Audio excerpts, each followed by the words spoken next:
गळ्यामध्ये रुद्राक्षाच्या माळा घातल्या, हो. अंगाला भस्म लावला आणि मच्छिंद्र झाले ते कसे कसे आहा बाबा ते पराला बाबा रे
गेले असताना त्या गंगाने मोती पोळ्याचं सूप भरलं. मच्छिंद्र आपल्याला भिक्षावरती मच्छिंद्रनाथ काय बोलता गंगाला ओहो ती तुझी भिक्षा अशी मला चालणार नाही. गंगा म्हणते बाबा काय झालं बरं पोळ्याची भिक्षा तुमच्यासाठी आणली.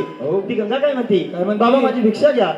बाबा काय म्हणतो म्हणजे मच्छिंद्रनाथ त्या गंगाला काय म्हणतात की गंगा पुत्र तुझ्या पोटी पुत्र संतांनी तुझी भिक्षा मला नकोय. गंगा रडायला लागली. मच्छिंद्रनाथाने तिला सांगितलं माझ्या भस्माचा प्रसाद तुला देणारा प्रसाद सेवन करायचा आजूबाजूच्या बायांना सांगायचं नाही.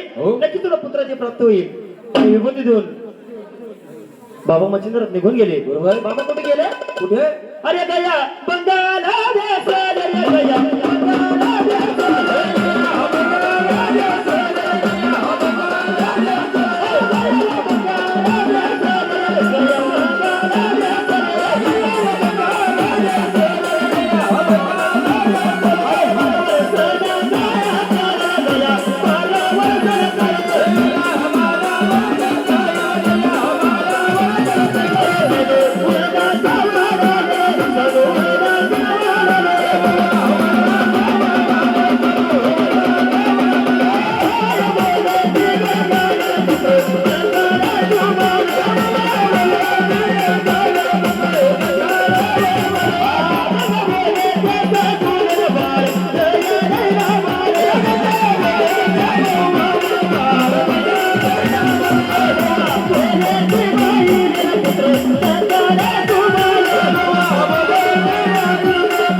ऐका ए बाया